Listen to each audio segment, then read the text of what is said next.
자, 이 질문 좋다. 남성분들은 전두부나 가르마 이식한 거 보면 전후 차이가 확확 나던데 여성분들 같은 경우는 시술 전후 차이가 적은 이유는 탈모약 복용을 안 해서인 것이 클까요? 아니면 남성보다 모발이 가늘어서 그럴까요? 어떤 것이 더 큰 비중을 차지하나요?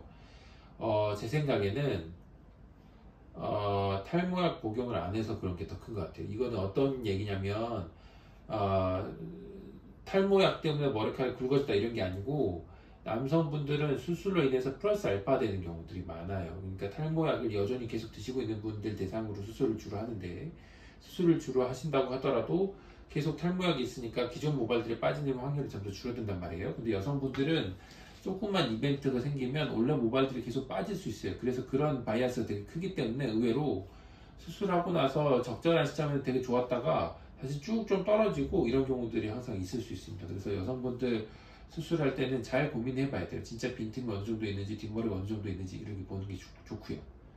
그 다음 아니면 남성보다 모발이 가늘어서 그럴까요? 이렇잖아요. 이거는 어떻게 설명할 수 있냐면 면역학적으로 조금 더 불안한 부분들이 좀 더 많아서 좀 지루성 두피염은 남성들이 더 많이 갖고 있을 수도 있지만 그로 인해서 머리빨들이 빠졌을 때 여러 이유로 보면 뒷머리의 특정 지역들의 밀도가 좀 더 여성분들이 떨어져 있는 경우도 많단 말이에요. 가늘어지면서 그런 경우들이 많아서 전체적으로 모발이 좀 더 가늘어져 있어서 도너가 좋지 않은 경우들이 훨씬 많아요. 남성들보다. 그런 경우도 있을 수 있어요. 그래서 둘 다 마찬가지 가능성이 있어요. 하지만 도너도 어느 정도 괜찮고 양을 어느 정도 좀 쓸 수 있는 상황이라면 면적에 비해서 남성들과 큰 차이는 없을 수 있다고 봅니다. 처음 수술들은.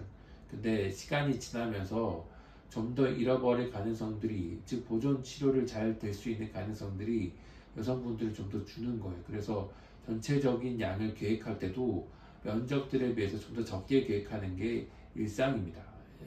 여성분들은 그래서 공격적으로 수술 플랜을 짜기가 좀 더 어려워요. 그래서 결과들이 좀 더 좋지 못하게 보일 수 있습니다. 하지만 어떤 분들은 굉장히 공격적으로 수술 플랜을 짜는 경우가 있거든요. 그런 경우들은 엄청 좋아지는 경우도 많이 보죠. 그런 경우들을 나중에 보셨을 거예요. 네.